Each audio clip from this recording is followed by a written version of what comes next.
primeira parte, eu acho que até foi muito legal o que o professor Lesch falou antes de mim. Ele falou muito das bases fisiopatogênicas, do que está associado à inflamação e doença cardiovascular. E eu trouxe só algumas coisinhas a mais, ainda bem que eu trouxe pouca coisa. Né? Então, as evidências, por que alguém pensou que a doença cardiovascular era uma coisa importante no meio de tantos vírus, tantas infecções? Né? Então, no início, a gente tinha a morte súbita de jovens com doença clinicamente controlada. Isso nos períodos mais precoces, lá no início do HIV. Quem trata HIV há 30 anos, 20 e poucos anos, sabe disso. Né? Pacientes rígidos, jovens, de repente, morte súbita. E o que era isso? Né? A doença cardiovascular. Depois a gente começou percebendo a dislipidemia severa em pacientes em uso dos inibidores de protease e uma morte cardiovascular também vinculada aos medicamentos. Se achava que tudo era medicamento e tudo era inibidor de protease. O estudo DAD, muito famoso, também ajudou a fortalecer um pouco essa hipótese.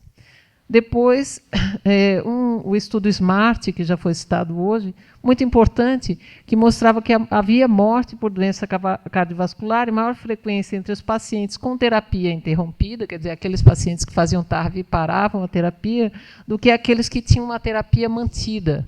Isso chamou a atenção, né? E essa morte não era só por infecção, era também por doença cardiovascular. Bem como maiores níveis de citocinas inflamatórias nas pessoas que paravam a terapia, tanto que esse estudo teve que ser interrompido logo por ser antiético manter pacientes com esse tipo de terapia.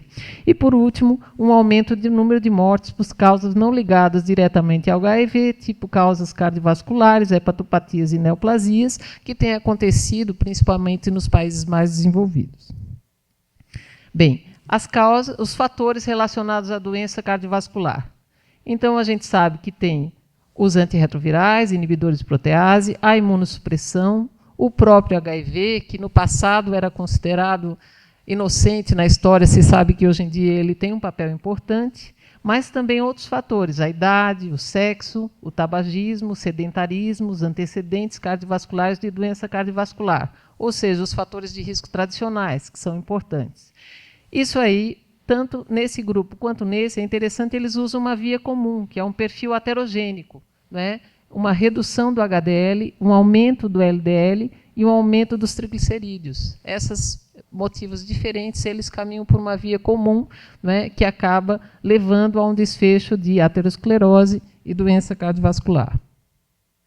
Bem, e aí, sabendo ou intuindo um pouco, né, essa questão, nós fizemos um grupo, AIDS Pernambuco, né, que é um grupo que junta 3 instituições importantes, a Universidade Federal, a Universidade Estadual, o Instituto Ageu Magalhães, que é filial da Fiocruz, e nós temos um grupo de pesquisa, e uma das pesquisas é a doença cardiovascular em pacientes com HIV/AIDS, resultados da avaliação da basal de uma coorte de Pernambuco, e a gente estudou aterosclerose subclínica e biomarcadores. Foi um estudo prospectivo com 2.016 pacientes HIV positivos, atendidos em 2 hospitais de referência em Pernambuco. Foi iniciado em 2007 e esses pacientes estão em avaliação até hoje. Os objetivos desse estudo eram determinar a prevalência, dos fatores de risco para a doença cardiovascular, da aterosclerose carotídea detectada pelo ultrassom de carótidas. Né? Então, por que aterosclerose carotídea? Porque o desfecho de AM, infarto, angina, morte por doença cardiovascular é muito tardio, demora muito tempo. Então, a gente tem um marcador intermediário, que é a aterosclerose carotídea, que nos dá uma previsão. Isso é usado pelos cardiologistas, que acima de 1 milímetro ele já é um marcador de risco, independente para doença cardiovascular significativa. Avaliamos também isquemia coronariana e capacidade aeróbica determinada pelo teste ergométrico, a elevação dos níveis de biomarcadores inflamatórios e doenças cardiovasculares, PCR ultrassensível, TNF, IL6 e L1-beta, VICAM, SVICAM, SICAM, e avaliamos também a associação dos biomarcadores, a aterosclerose e fatores do HIV e seu tratamento. Então, eu vou tentar falar para vocês sobre esses estudos.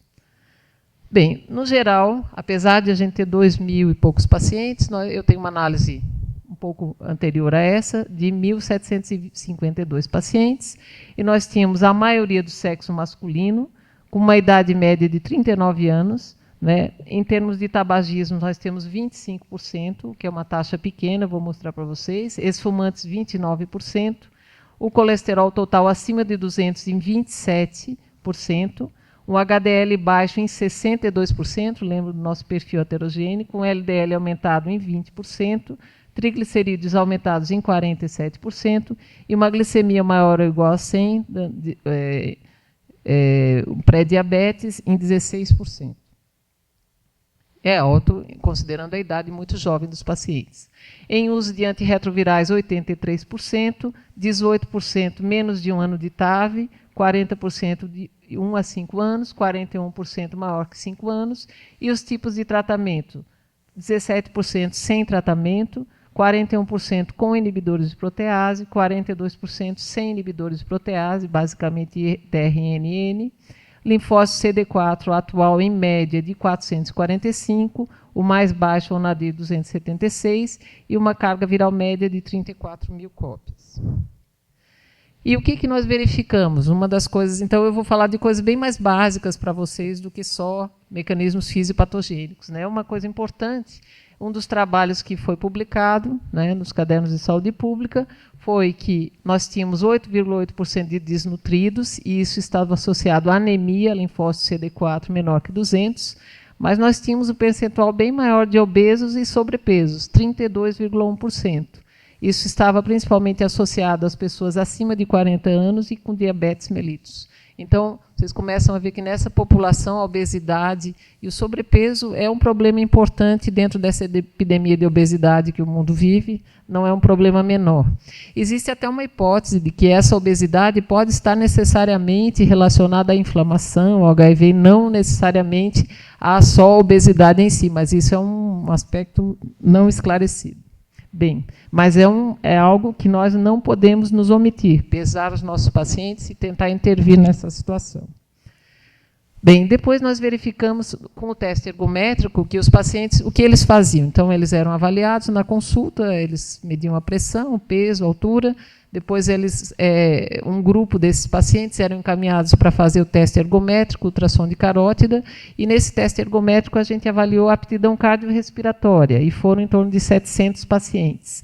E aqui a gente pode ver que a grande maioria tinha uma aptidão cardiorrespiratória de regular a muito fraca, quer dizer, muito ruim. E a maioria já eram pessoas com doença estável. Outro problema, os nossos pacientes estão fora de forma.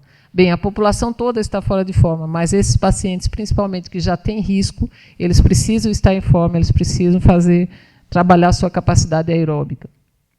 Bem, verificamos o Framingham, que é um aspecto importante, né, um marcador de risco, e, surpreendentemente, nós vimos que 85% tinham um Framingham baixo, né?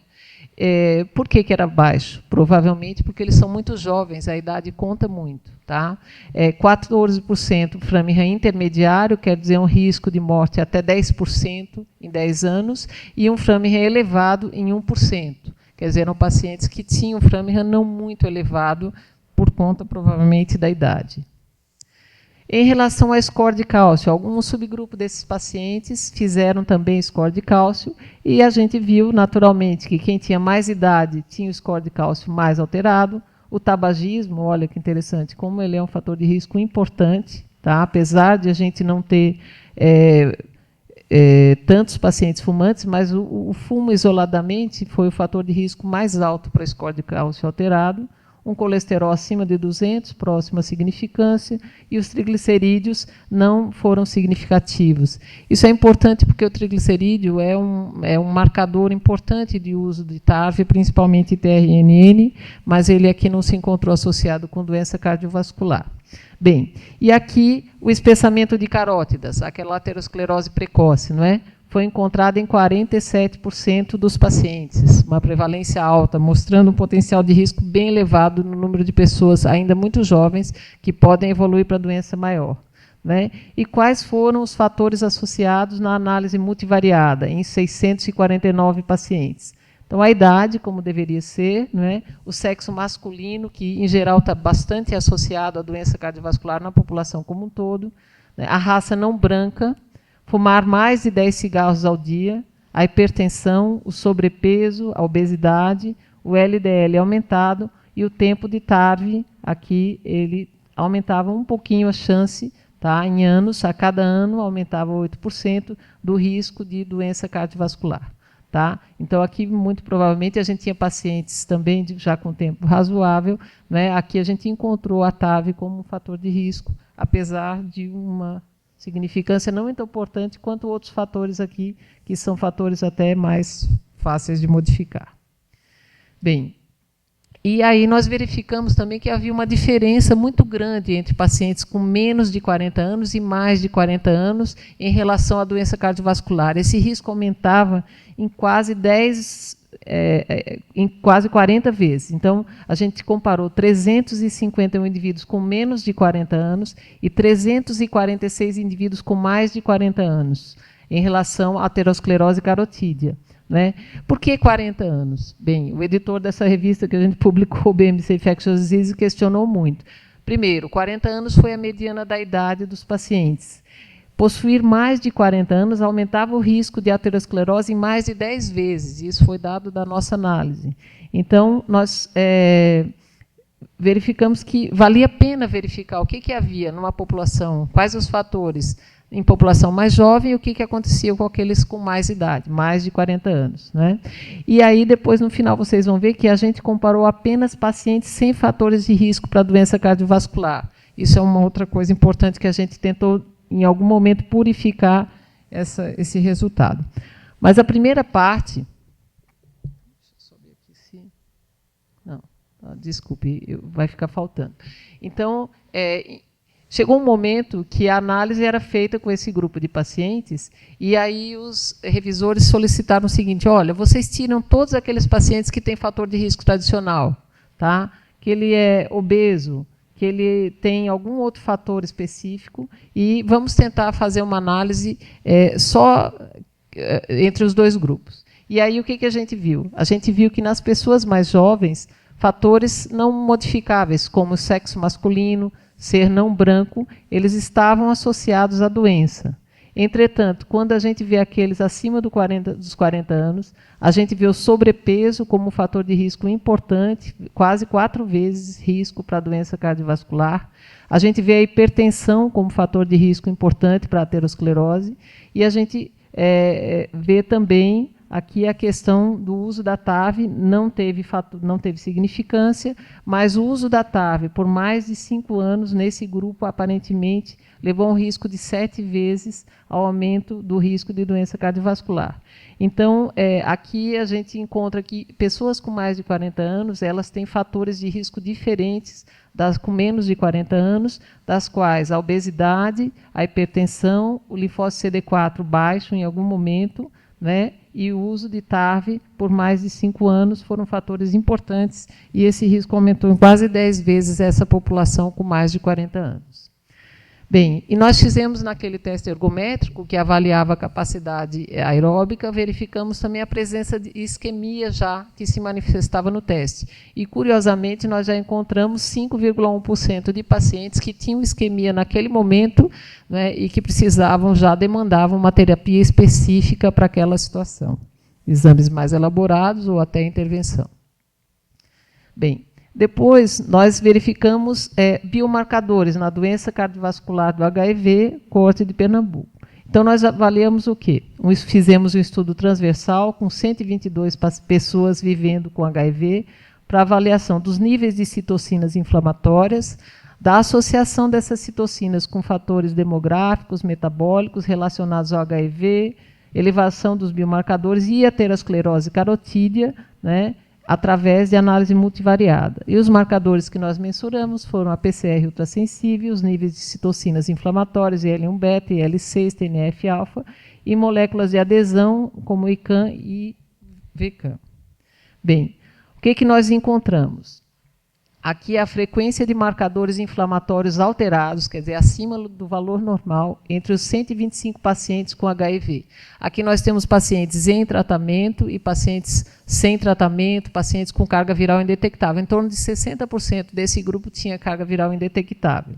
E aqui a gente vê que a gente tem um aumento, como se fala na prática, né, a gente quis constatar, o aumento da PCR ultrassensível maior que 3, vejam, é considerado fator de risco para a doença cardiovascular acima de 2. Na época, ainda se considerava acima de 3. Então, esses são valores altos em cerca de 40% dos pacientes.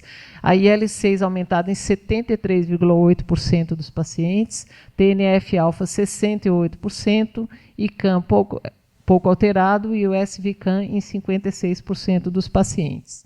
Tá? Isso é muito alto, né? Bem, e qual foi o modelo multivariado da associação entre aterosclerose carotídea e fatores estudados em pacientes HIV positivos atendidos naqueles hospitais? Então, quais que tinham aterosclerose? A gente tentou ver se aquelas citocinas aumentadas, entre outros fatores, estariam associadas à doença aterosclerose, a espessamento carotídeo. Nós encontramos que a faixa etária, como eu já falei para vocês, sempre aumenta muito o risco. Esse aqui são só 125 pacientes. O sexo masculino, a síndrome metabólica, aqui entra como fator de risco, mas a gente não conseguiu mostrar que as citocinas estiveram associadas com doença cardiovascular. Por quê? A minha resposta é que provavelmente o HIV em si, né, e esses outros fatores estavam tão exacerbados, tão alterados, que eles mascaravam a doença cardiovascular. Mas já chamam a atenção para a gente que a síndrome metabólica, por exemplo, que é um fator, né, que depois a gente vai discutir um pouquinho, né, são fatores que podem ser modificáveis, eles têm um peso importante nesses marcadores, nesses biomarcadores. Bem, e aí a gente publicou a associação, né, a avaliação da associação dos níveis de marcadores com fatores biológicos, metabólicos relacionados ao HIV e seu tratamento. Tá? Então, antes nós avaliamos ter aterosclerose e não ter aterosclerose. Quais os fatores associados? A gente encontrou a idade, o sexo e a síndrome metabólica. Agora a gente quer saber para cada citocina isoladamente quais os fatores estariam associados. E aí nós encontramos que para o SVCAM, o sexo masculino, a carga viral máxima maior do que 100 mil cópias estiveram associados ao aumento do SVCAM. O uso da TAV, vocês veem, é protetor. É bem interessante. O uso da TAV protegeu, similar ao que encontrou-se no estudo SMART. O paciente sob tratamento tinha menores níveis de citocinas.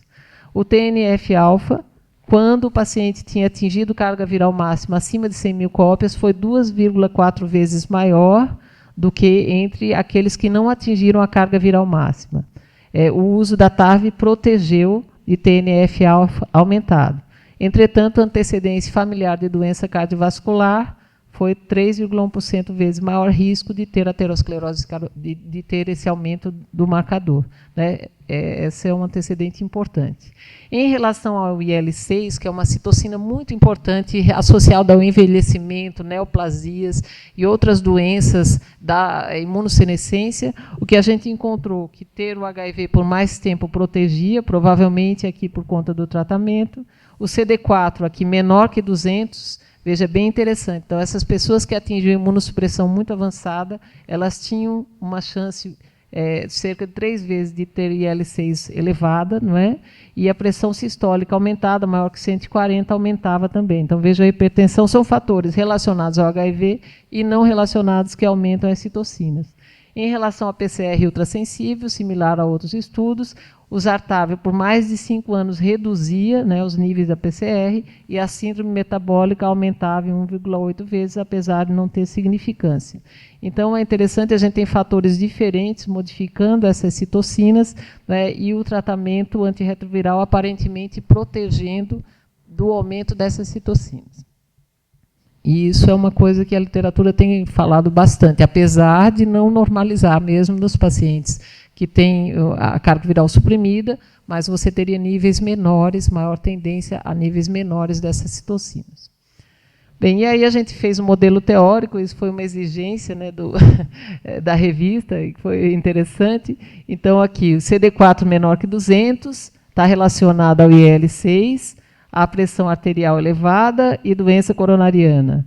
A carga viral maior que 100 mil cópias, aumenta o SVCAM, né? O uso de HAART protege do aumento do SVCAM. O uso da HAART também, veja, ele ficou aqui como protetor para os dois aumentos, né? Tanto para o SVCAM quanto o TNF-alfa. A história familiar aumenta o TNF-alfa. A terapia maior que 5 protege, veja, a terapia sempre acabou sendo protetora nesse estudo, né?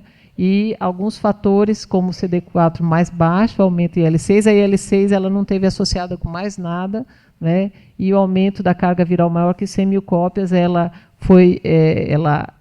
acentuou o aparecimento do SVCAM e o aumento do TNF-alfa. E esses fatores estiveram associados à síndrome metabólica e à doença coronariana. Esse vai ser publicado recentemente, já está no iPub lá. Bem, e aí tem um trabalho bem interessante, essa revista, Scientific World Journal, ela tem como uma das relatoras a Sandra Fuchs, é uma das revisoras, e eles fizeram um número todo sobre doença cardiovascular no Brasil. E aí ela sugeriu que a gente fizesse um estudo multicêntrico dos fatores de risco para a doença coronariana entre pacientes infectados pelo HIV, entre aqueles grupos que ela sabia que estudavam HIV já, visando o risco cardiovascular. E aí a gente colaborou com Sandra, e aí no Nordeste, então, colaborou com os 2.000 pacientes, no Sul, que era o grupo dela, com 1.200, Centro-Oeste, 289, total de pacientes 3.829, isso foi publicado no ano passado. Bem, e aí o que se verificou? Não é? Então, aqui a gente tem o total de pacientes, tem o Nordeste, tem o Centro-Oeste, tem o Sul, né? E a gente vai ver aqui que existem diferenças nas taxas de tabagismo. Isso é uma coisa que chama atenção também na população geral. Tem grupos do Nordeste que chegam a ter o tabagismo, uma taxa em torno de 10%, 15%. E aqui entre os HIVs é maior do que da população, mas é menor do que nos outros grupos. Vejam, no Sul, tradicionalmente no país, é interessante que eu já fui estudar essas coisas, já até sei sobre isso. Bem, o Sul fuma mais, né? Tem aquele costume mais europeu mesmo, e mantém altas taxas de tabagismo, inclusive entre pacientes com HIV. No Centro-Oeste, médio, né, moderado, e no Nordeste, considerado até baixo para os padrões habituais dessa população. Em relação à atividade física, é o contrário. Então, nós temos menos atividade física, 19%, 25% no Centro-Oeste e 57,8% tem melhor atividade física no Sul. O que mais que a gente tem? Obesidade, né? É o índice de massa corpórea, entre 25 e 30, ou maior que 30. Então, a obesidade foi aumentando, e aqui chega a 42% sobrepeso e obesidade no Sul. O que mais? A hipertensão, maior no Nordeste, 35%, 20% e 19%. Tá? Então, aqui a gente vê que esses fatores de risco eles podem ser diferentes entre regiões, mas são bastante importantes dessa população. Bem, em relação a esses trabalhos, então, a conclusão geral é que o Framingham foi baixo na maioria dos pacientes, 85%, provavelmente pela baixa idade, uma elevada prevalência da aterosclerose subclínica, 47%, mostrando potencial elevado de doenças cardiovasculares no futuro. O tempo de TAV esteve associado ao aparecimento, mas não o tipo de esquema antirretroviral, que se falava só em inibidores de protease, né? Os fatores de risco tradicionais têm grande peso sobre a presença de doença cardiovascular, devem ser combatidos. Não constatamos influência de um tipo específico de TAV, mas sim ao tempo.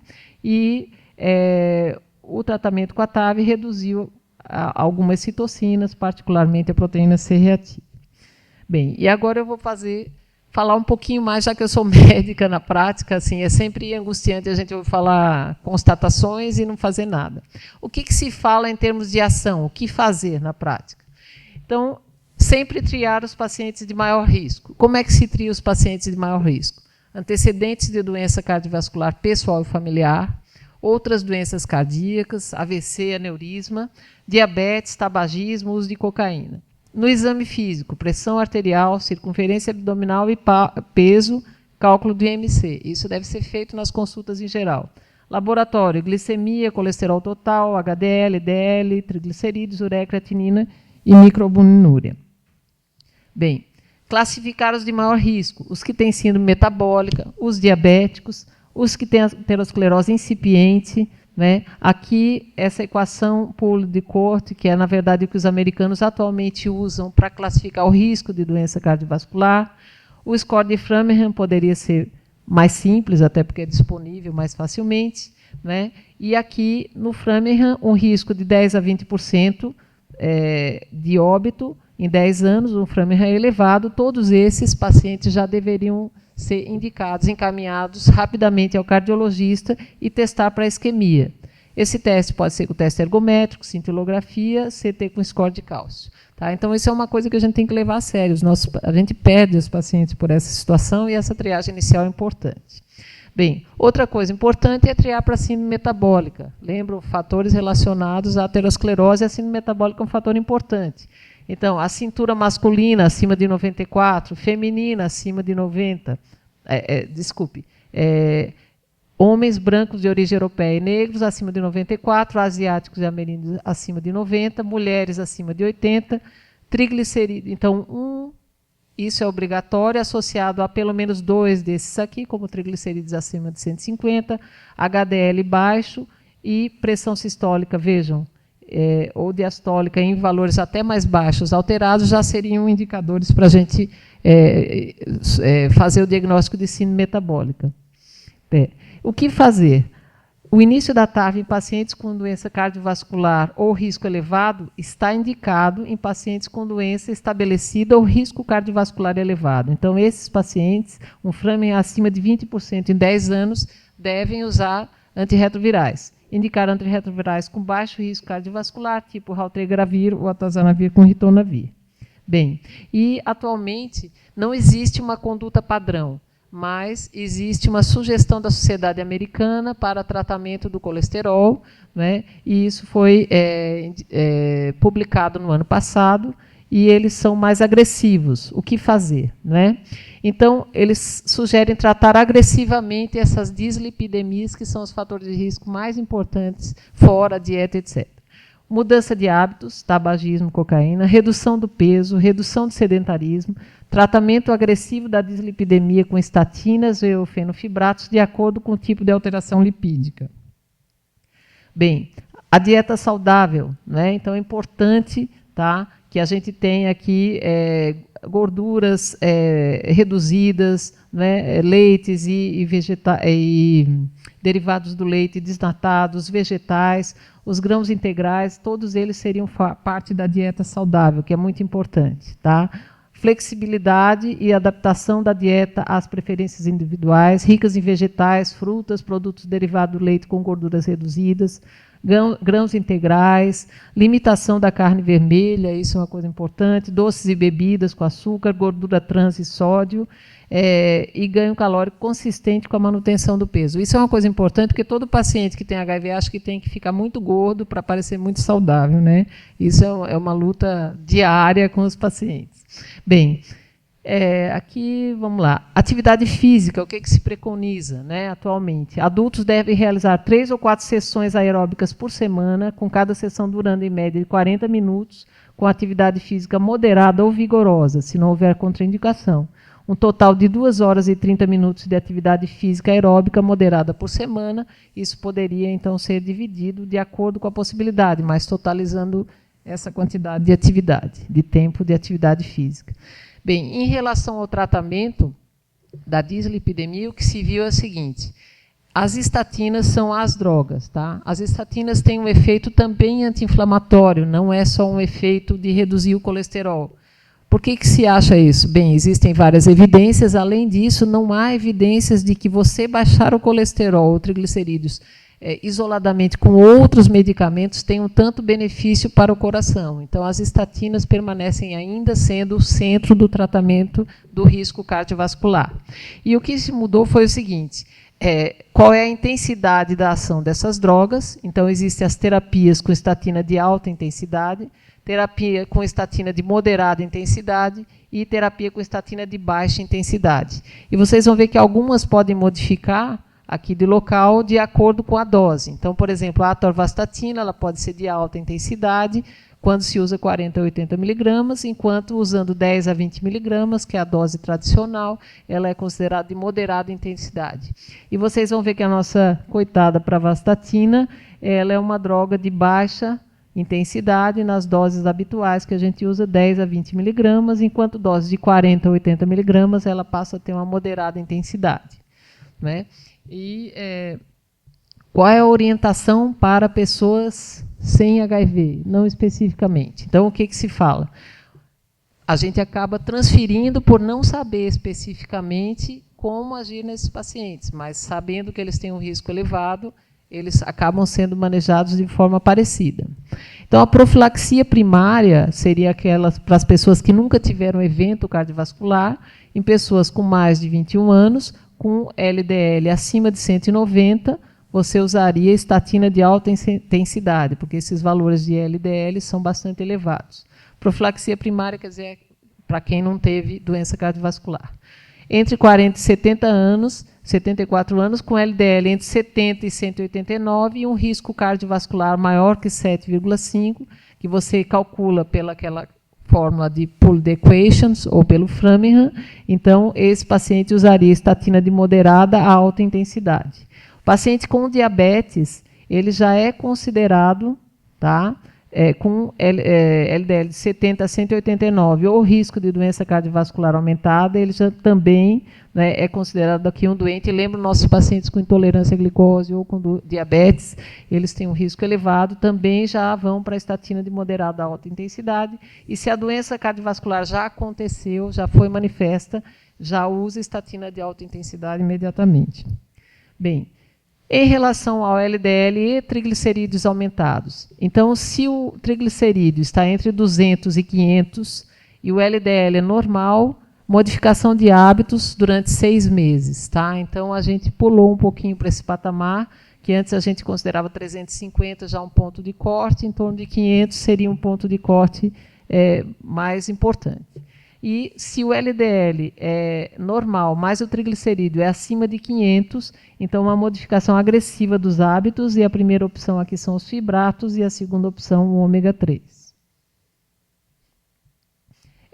Bem, mas se a gente tem LDL alto, né, e triglicerídeos entre 200 e 500, uma dislipidemia mista, modificação de hábitos por 6 meses, iniciar estatinas, e se o LDL persiste elevado, uma estatina mais potente. O LDL elevado e triglicerídeo acima de 500, o alvo primário aqui são os triglicerídeos, modificação de hábitos e fibratos e ômega 3, porque nesses níveis já existe o risco, inclusive, de pancreatite pelo triglicerídeo muito aumentado.